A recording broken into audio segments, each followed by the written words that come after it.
Hello guys, if you've played the single player modes of Mario Kart World, you may have noticed that the CPUs in the game are pretty vicious. Not only do they make use of shortcuts, but it's also not uncommon to have them hurl numerous green or even red shells your way multiple times within a single race, and that's not to mention the onslaught of blue shells. But the interesting thing about Mario Kart World's AI opponents is that, according to several articles and forum threads that have popped up across the internet over the past few weeks, the extent of their difficulty dynamically adapts to the player's skill level. Supposedly, the aggressive playstyle of CPUs is directly proportional to the amount the player makes use of drifting, which the developers thought of as an indicator of the player's skill level. Some posts even mention this system will straight up increase the max driving speed of the rival CPUs. And in fact, many people believe that because of the adaptive difficulty, beating the game's single-player races is actually easier without drifting because this tricks the opponents into becoming more slow and docile.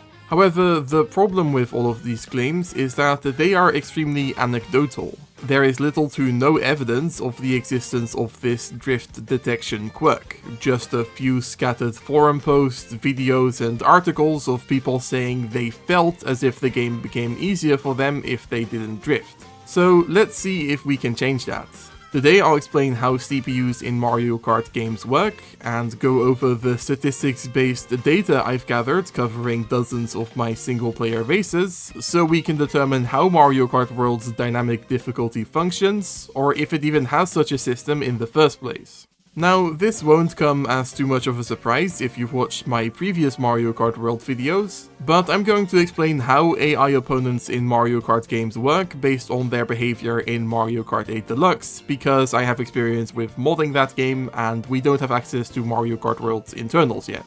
First of all, I just called them AI opponents, but something you should understand is that there's nothing intelligent about these guys. CPUs don't make decisions, they can't strategize, they can't see items or obstacles, they really can't even see the tracks they're driving on. They just follow along a predetermined selection of paths that have a range they have to try to stay within. The reason CPUs sometimes take simple shortcuts is because these paths branch off into separate shortcut routes that they'll only follow if they've got a mushroom or another speed item. And there are plenty of shortcuts, even ones intended by the developers, that CPUs will never take because there isn't a path that allows them to do so. Also, because these paths are usually aligned with the middle of the road, even during tight turns, CPUs will rarely take the most optimal lines when drifting around corners. The mechanic of drifting itself is also just a means to an end for CPUs, meaning they'll often end the drift prematurely because they aren't programmed to purposely take advantage of the speed boost that comes with completing a drift. And that's a small example of what I mean when I say CPUs don't strategize. They don't save their items to use them at the optimal moment or at a certain shortcut, they don't adjust their movement to drive in the most optimal way, they only feel like they act like real human drivers so long as you don't really pay attention to them. Beyond that, they're mostly just ornamental. Okay, but if CPUs have all these huge disadvantages compared to the player, how come they can still be such a menace during races? Well, there's a couple of things to consider. As opposed to most players, CPUs don't make mistakes. Sure, they might drive around corners and take shortcuts suboptimally, but they'll do all of that without ever really messing any of it up. For example, I've been playing Mario Kart 8 for over a decade and still fall off half of the time when going for this shortcut on Thwomp Ruins. But CPUs that use this shortcut will make it 100% of the time, so long as they don't get bumped off. My silly monkey brain makes me go for shortcuts I'm not good at, or make other poor spur-of-the-moment decisions all the time, whereas the boring but reliable playstyle of CPUs makes them extremely consistent. Another noteworthy quirk is that because CPUs don't tend to play as aggressively as real players, the pack of opponents behind the player won't keep each other back as much by using offensive items on each other, which allows all of them to catch up more easily. But if you know how CPUs in most Mario Kart games truly work, then you're probably rolling your eyes right now listening to these insignificant justifications, because actually yes, the main reason CPUs can often be challenging despite their inherent shortcomings is because in every single Mario Kart game, compared to the player's abilities, the CPUs cheat, like a huge amount. In the original Super Mario Kart, each CPU character has a single signature item they can use infinitely, and their actual driving speed, and thus often their exact rankings once the race is finished, is predetermined and varies depending on which character the player uses. Mario Kart 64 allowed them to use items in a way that is more comparable to real players. However, this game also introduced the rubber banding system. That means the driving speed of each CPU will dynamically adapt to the player's position, allowing them to catch up more easily if the player is ahead, as if the player is attached to the CPUs with a rubber band that makes them bounce back more strongly if the player gets a bigger lead. This system has been carried through, to some extent, into every single Mario Kart game since, meaning if it ever feels like you should be getting a bigger lead over the other drivers than you actually are, that's because the game is artificially upping the difficulty to match your skill by increasing the driving speed of the CPUs. This applies doubly so to the rival CPU, which in most Mario Kart games is that one opponent that will always do better than all the others and thus become your nemesis if you're trying to beat any given Grand Prix. The game achieves this increased difficulty for this one driver mostly by upping their driving speed even more than the other CPUs. So it's pretty clear that Nintendo has always been fine with taking some design shortcuts to ensure that playing against CPUs will be challenging for most players. Whether you're a fan of this approach, or would prefer it if CPUs played by the same rules as the player, even if that means they'll likely be extremely easy to deal with, is up to you. But how about this supposed dynamic difficulty system in Mario Kart World? The idea here is that on top of all the sneaky rubber banding that Mario Kart World seems to apply to its CPUs like most previous Mario Kart games, the developers also decided to give less experienced players a shot at winning against CPUs by implementing a driving speed decrease across some or all CPUs if the game detects that you aren't drifting. The distinction between that and normal rubber banding is kind of subtle, but it comes down to the fact that rubber banding should only make front running more difficult, whereas this drift detection system would make races as a whole harder if you're simply taking advantage of one of the game's most basic mechanics, which, even compared to all the other CPU shenanigans in previous games, is kind of a significant leap when it comes to Nintendo's commitment to making their games accessible.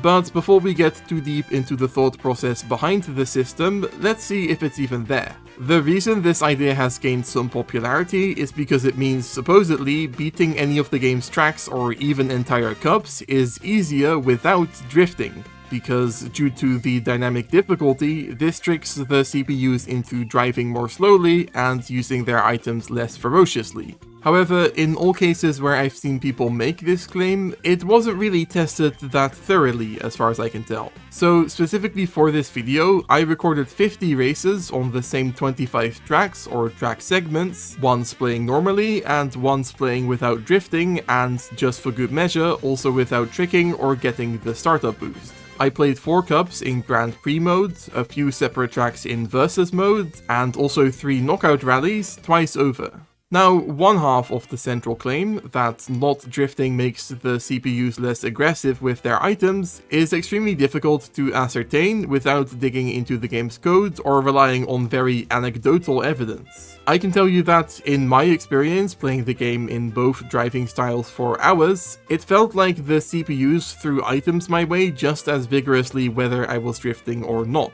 There are countless examples of drivers spamming shells at me in both sets of footage. But that doesn't mean much more than other people across the internet claiming not drifting does have an effect on the aggression of CPUs. I considered going through all of my footage and counting the amount of times items were thrown at me for each individual race, but there is a limit to the lengths I'm willing to go to scrutinize this claim. So instead, let's talk about something that is easy to prove empirically, because the second and more significant part of the drift detection system is that not drifting supposedly makes the CPUs drive more slowly.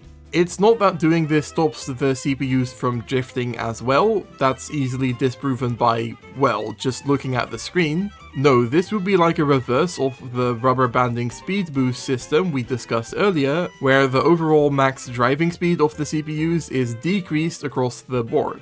So, in order to determine whether this is truly the case, I went through all of my footage and tracked the amount of time it took for the CPUs to reach the finish line in every single race. Because surely, if the player not drifting decreases the CPU's driving speed, it should take them significantly longer to finish any given race that way. So is that the case? Yes actually, though only just barely. On average, it took CPUs a bit over 2 seconds longer to beat a race on any given track if I wasn't drifting compared to if I was. So does that mean the theory is definitely true? Nope, not at all. Sure, the average swings in the right direction, though only just, but I found that this isn't as consistent as one might expect. There were loads of cases where CPUs took longer to beat a race where I wasn't drifting, but also not an insignificant amount of races where the opposite was the case. But regardless of that, just because we have a corresponding result doesn't mean the underlying theory is correct. Because apart from a crazy dynamic difficulty system, there's another reason why taking turns like an amateur would slow the CPUs down.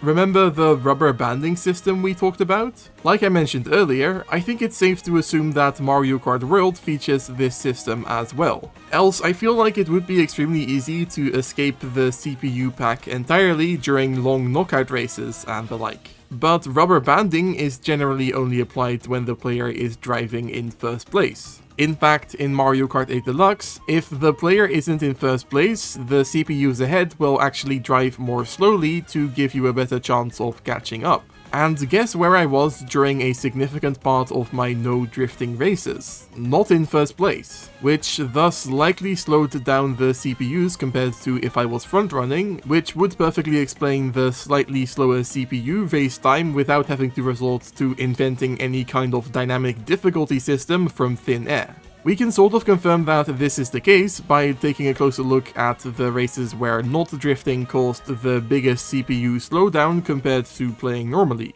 On this non-drifting DK Pass race, I spent a significant part of the race in a lower position, whereas I was front-running throughout most of the normal drifting race, causing a 12-second divide.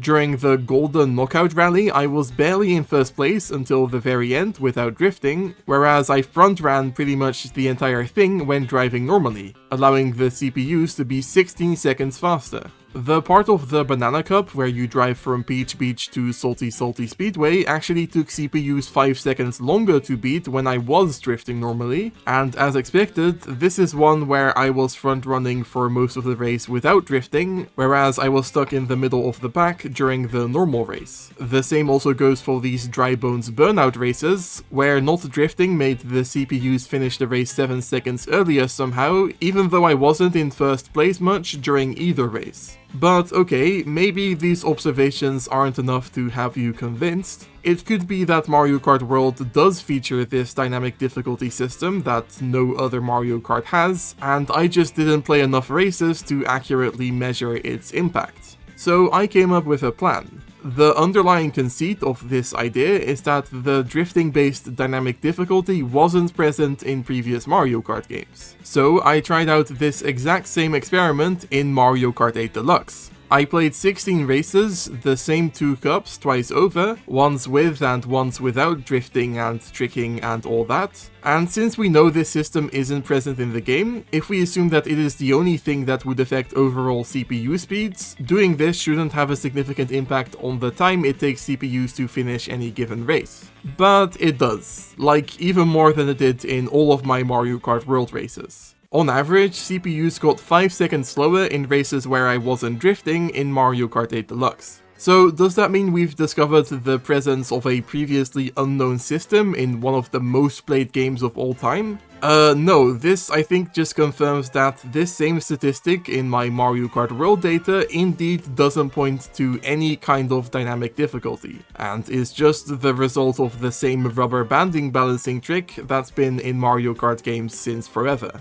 Now, for all the statistics fans watching, I should point out that this data is by no means definitive or without flaws. One of the appeals of Mario Kart is the randomness of the item roulette and all that, which of course impacted my own driving speed differently on each race I've been comparing. And you could also say that I have what is called confirmation bias, which means that because I'm looking at this data with the hope of finding certain results, my findings are somewhat unreliable. Though in my defense, I should mention that I didn't go into this video knowing I was going to debunk the central idea. I would have been just as happy confirming the existence of the system definitively.